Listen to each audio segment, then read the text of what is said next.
Hello അസ്സാം വലൈക്കും. ഇതെല്ലാവരും വിശേഷങ്ങൾ സുഖമാണ്, അൽഹംദുലില്ലാ. എല്ലാവരുടെ ജീവിതത്തിൽ സന്തോഷം സമാധാനം പഠിച്ചു നൽകി അനുഗ്രഹിക്കട്ടെ. ഇൻഷാ അല്ലാ നമ്മുടെ റജബ് മാസം ഇവിടെ അവസാനിച്ച് നമ്മൾ ഷഹബാനിലേക്ക് പോവാണല്ലേ. ഇൻഷാ അല്ലാ നമുക്ക് എന്തെങ്കിലും ഹലാലായ ഉദ്ദേശങ്ങൾ നടക്കാനുണ്ടോ, അല്ലെങ്കിൽ നമ്മുടെ ജീവിതത്തിൽ സന്തോഷങ്ങൾ വേണോ, നമുക്ക് ജീവിതത്തിൽ അത്ഭുതങ്ങൾ സംഭവിക്കണം എന്നാൽ നിങ്ങൾ ഷഹബാൻ മാസത്തിൽ 15 ദിവസം, ആദ്യത്തെ 15 ദിവസം മുടങ്ങാതെ ഈ കാര്യം ചെയ്യുകയാണെങ്കിൽ നമ്മൾ ഏത് കാര്യം നിറവേറി കിട്ടുമെന്നാണ് പറയുന്നത്. ആദ്യത്തെ രാത്രി, അതായത് ഷഹബാൻ ദിവസത്തിലെ ആദ്യത്തെ രാത്രി ഇശാ നിസ്കാര ശേഷം സൂറത്തുൽ ദുഖാനിലെ ആദ്യത്തെ 8 ആയത്ത് നിങ്ങൾ 15 ദിവസം പതിവാക്കുക നമ്മുടെ ആവശ്യങ്ങൾ നിറവേറാൻ. ഏതാണ് ആയത്ത്?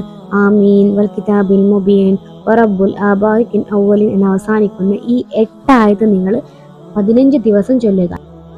15ാമത്തെ ദിവസം, അതായത് ബറാത്ത് രാവാണ്, ആ ദിവസം വരെ നിങ്ങൾ ചൊല്ലുക. 14 ദിവസം നിങ്ങൾ 15 തവണയും ബറാത്ത് രാവിന്റെ അന്ന് 30 തവണയും ചൊല്ലിക്കൊണ്ട് അള്ളാഹുവിനോട് നമ്മുടെ ആഗ്രഹങ്ങൾ മുൻനിർത്തിക്കൊണ്ട് നമ്മുടെ ജീവിതത്തിൽ സന്തോഷങ്ങൾ ലഭിക്കാനും അത്ഭുതങ്ങൾ സംഭവിക്കാനും ഒക്കെ അള്ളാഹുവിനോട് ദുആ ചെയ്തുകൊണ്ട് പഠിച്ചവനോട് ദുആ ചെയ്യുക. ഇൻഷാ അല്ലാഹ് നമ്മുടെ എല്ലാവരുടെ ഹലാലായ മുറാദുൽ റബ്ബ് സ്വീകരിക്കുമാറാകട്ടെ. ആമീൻ. അതുപോലെ ഷഹബാൻ മാസത്തിന്റെ ബർക്കത്ത് കൊണ്ട് നമ്മൾ ചെയ്തു പോയ എല്ലാ തെറ്റുകളും പുറത്തുകൊണ്ട് നമ്മളെ റമളാനിലേക്ക് പഠിച്ചവൻ എത്തിക്കട്ടെ. ആമീൻ റഹ്മത്തിക യാ റബ്ബൽ ആലമീൻ. ഇൻഷാ അല്ലാഹ് വീണ്ടും കാണാം.